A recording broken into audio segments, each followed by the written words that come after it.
You know, it's kind of mind-boggling. TikTok pulled in, what, over $16 billion last year? 16 billion. Okay, let's really dig into that.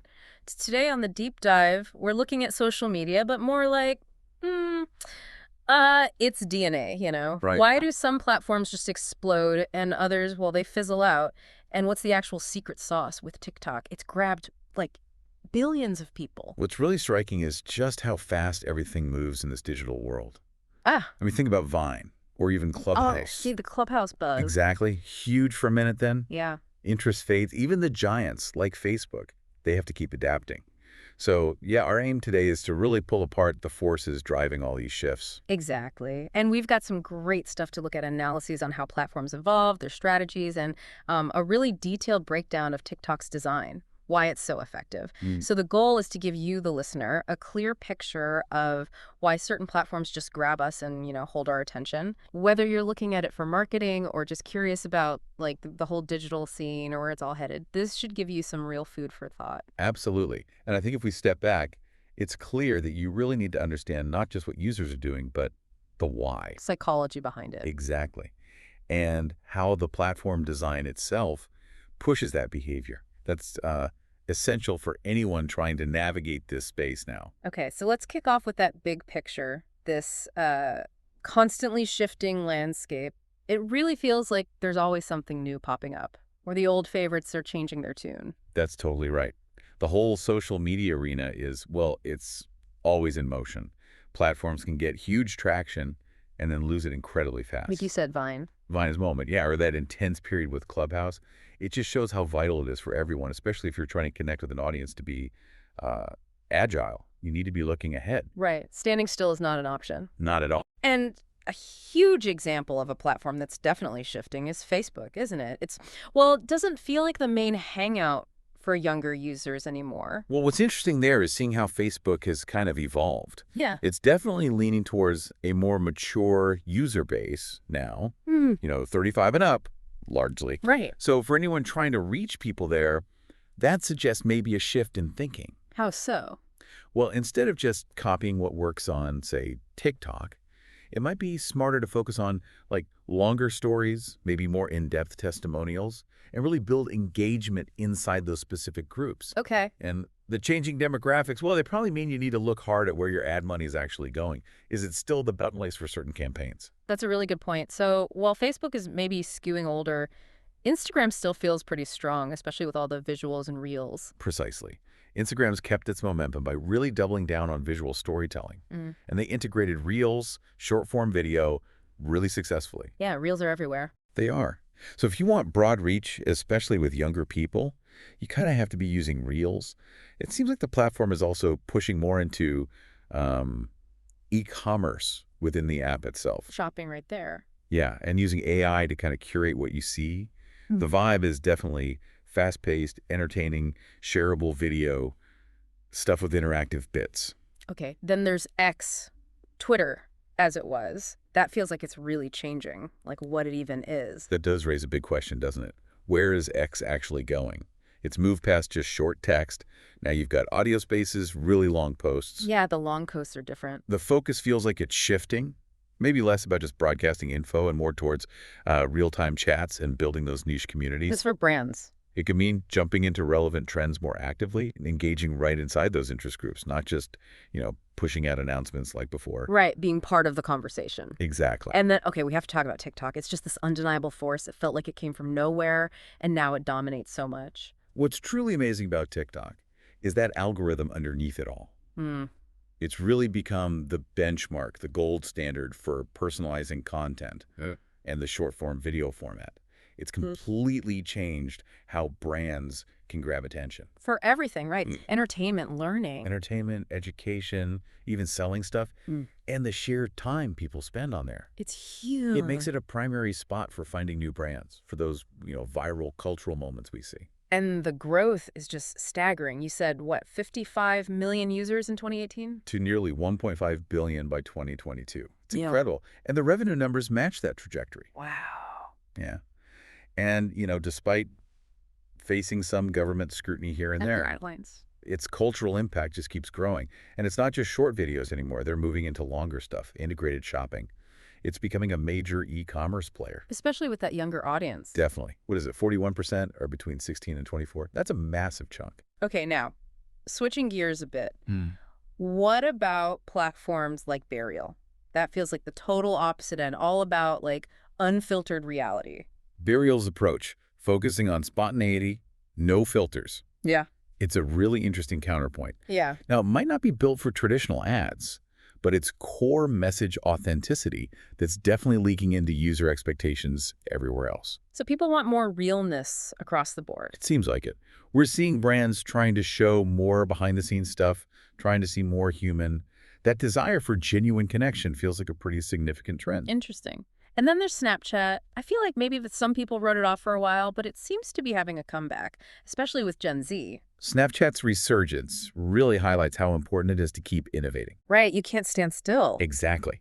Their investment in AR filters, the whole ephemeral messaging thing, the location features, that's clearly hit home with younger users. So for brands, what does that mean? It opens up doors for more experiential marketing, personalized campaigns that really use those unique Snapchat features. Okay. And we shouldn't forget platforms like Pinterest or Reddit. They feel more niche, maybe, but the users seem super engaged. Precisely. Pinterest is still this powerhouse visual search engine, especially for things like DIY, wellness, home decor, fashion. Yeah, my partner uses it for recipes all the time. Exactly. And the cool thing there is the lifespan of the content.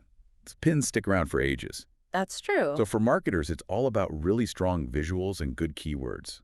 And Reddit, well, that's all about those passionate communities. Right? Definitely. Very specific interests. Deeply engaged groups. So it's less about blasting ads and more about genuinely participating, joining conversations, doing AMAs, building actual relationships. Authenticity is key there. So we've got this whole range, this spectrum of platforms, each with its own thing going on, its own audience evolving. But what makes a platform decline? Why do some just lose their appeal?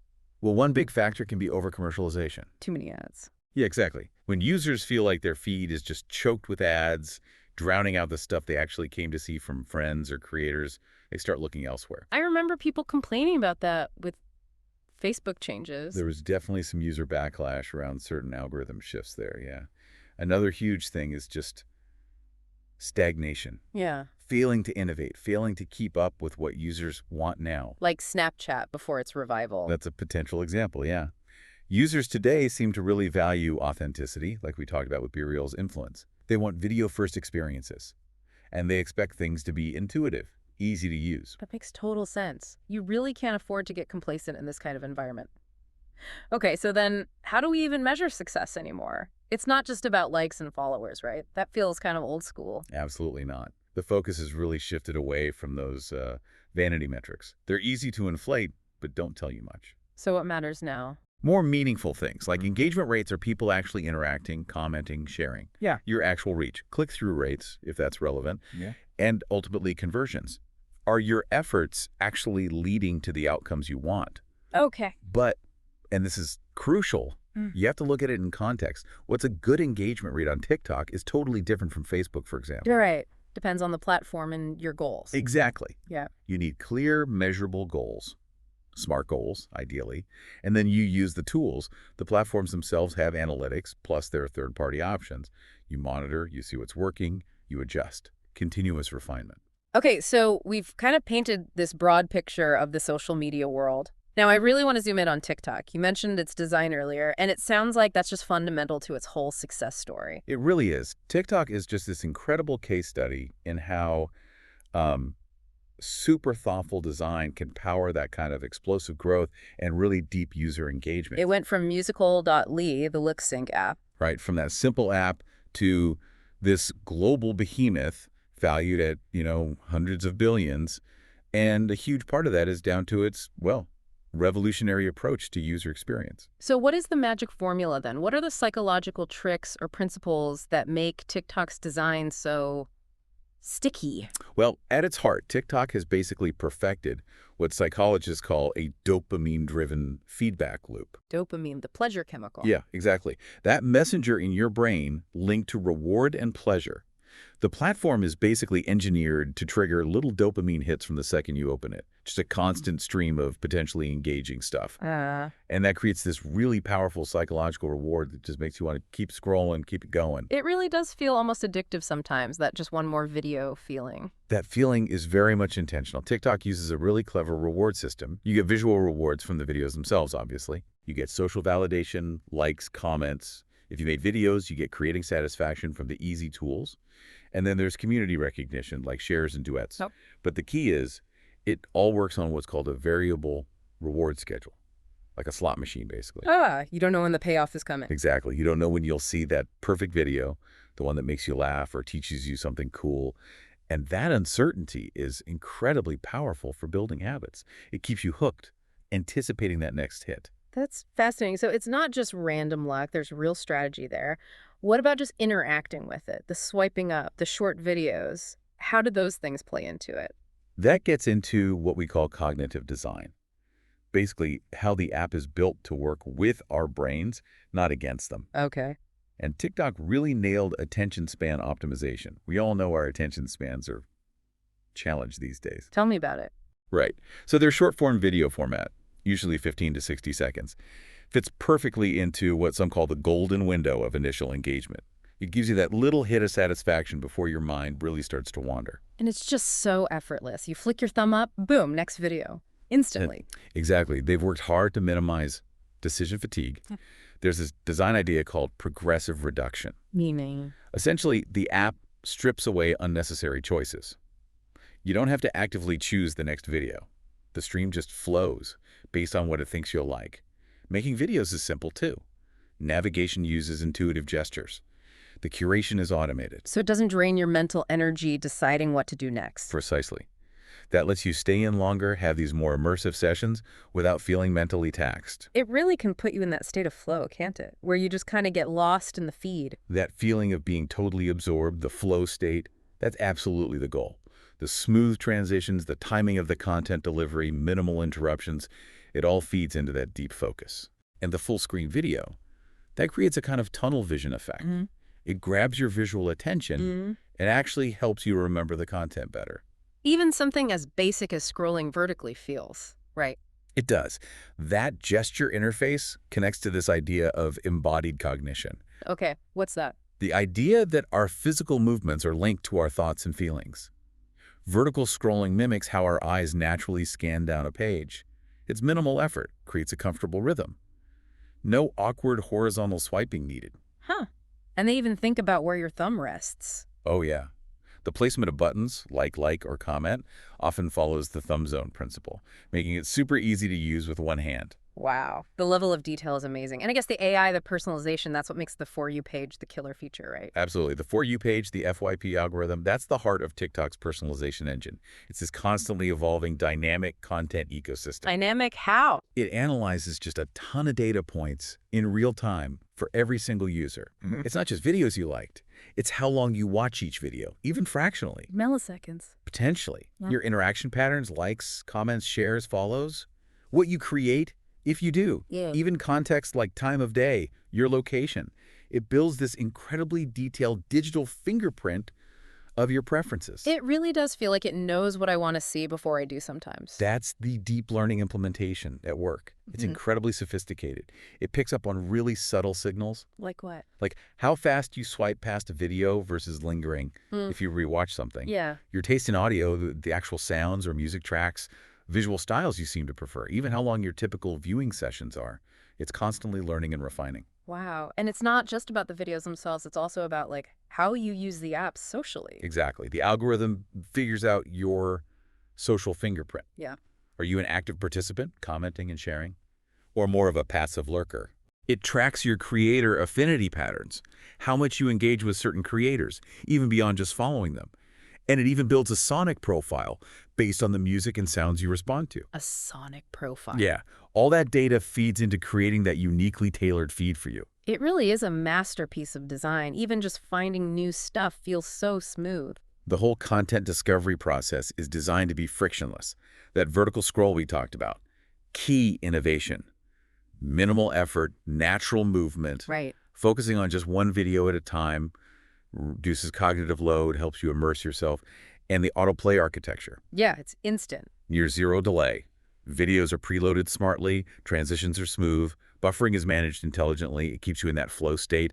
The joins between videos are almost invisible. And all those little interface things like hiding the comments unless you tap. The collapsible comment system, yeah, Yeah. keeps the discussion organized, but doesn't clutter the screen while you're watching. And sharing stuff seems really easy, too. Seamless multi-platform sharing, yeah.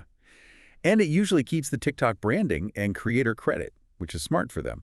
Plus, all those community features. Hashtag challenges. Hashtag challenges, viral sounds you can easily reuse, collaborative filters, trends driven by the community itself. It all encourages participation, that sense of belonging. And it helps creators connect, too, right? Definitely. Features like live streaming, DMs, analytics for creators. It nurtures that creator-follower relationship. And for the creators, you mentioned the tools are easy. Incredibly easy. The in-app shooting and editing tools are super intuitive. Finding cool effects is dynamic. And integrating music is sophisticated but simple to do. It massively lowers the barrier for anyone to just jump in and make something. Which probably fuels the whole thing. More creators, more content. Exactly. And those viral trends that seem to catch fire overnight, that's also partly by design. The hashtag system is strategic for discovery. The challenge formats make participation feel like a game. The algorithm intelligently surfaces and promotes trends it sees bubbling up. And optimized sharing makes it easy for those trends to leap off TikTok onto other platforms. It's just so clear that TikTok's dominance isn't an accident. It's built on this incredibly deliberate, smart design foundation. So what can other platforms or even businesses learn from all this? Well, TikTok's success definitely offers some really valuable takeaways. Key design principles. Mastering the attention economy is one. Knowing how to grab and hold focus. Yes. Gaining really deep insights into user behavior is another. Using multi-layered strategies to keep people engaged, not just one trick. And intentionally designing for network effects. Where more users make it better for everyone. Exactly. The platform becomes more valuable as more people join. Now, for businesses wanting to apply these ideas, they need to think carefully. What are our strategic goals? What resources do we actually need? How will we measure success? What are the risks? It's not just copying features. No, absolutely not. It's about deeply understanding the principles and applying them to create a user-centered experience that offers real value and keeps people engaged. And thinking ahead, how do you future-proof? In a landscape that changes so fast, how do platforms and businesses stay relevant with their design? Future-proofing is about building in flexibility, being ready to adapt to new trends as they emerge. Like AI or whatever comes next. Right. Being prepared to integrate new technologies, strategically evolving your features over time, not just staying static. And constantly reading the market, adapting to where things are headed. It's about creating something that can evolve gracefully without breaking the core experience people like. This has been, wow, a really fascinating deep dive. So just to kind of wrap up the key things, we've seen how incredibly fast social media changes. The speed is relentless. How vital it is to really get why users do what they do. Understanding those motivations, yeah. And the massive impact that really thoughtful, user-focused design can have with TikTok as like the prime example. Absolutely. And it's so important for everyone listening to realize understanding these dynamics. It's not just for tech geeks or marketers. Right. Whether you're just using these platforms, creating content, or you're a professional in any field, getting a grip on these underlying forces can really help you navigate this whole digital world better. Yeah. Maybe pay more attention to your own feed. Definitely. I encourage you. Start observing your own experiences on social media. You'll likely begin to spot these design principles playing out all around you. Absolutely. Okay, and on that note, here's maybe a final thought for you, the listener, to chew on. We've talked a lot about the power of these algorithms curating what we see. The personalization engine. So thinking about that, what responsibility do the platforms themselves, and maybe what responsibility do we as users have to make sure our digital diet is, diverse, enriching, that it exposes us to different ideas, not just more the same stuff we already like? That's a really critical question to think about, especially as these platforms get even better at predicting what will keep us scrolling. Definitely something to ponder. Thanks for joining us for this deep dive.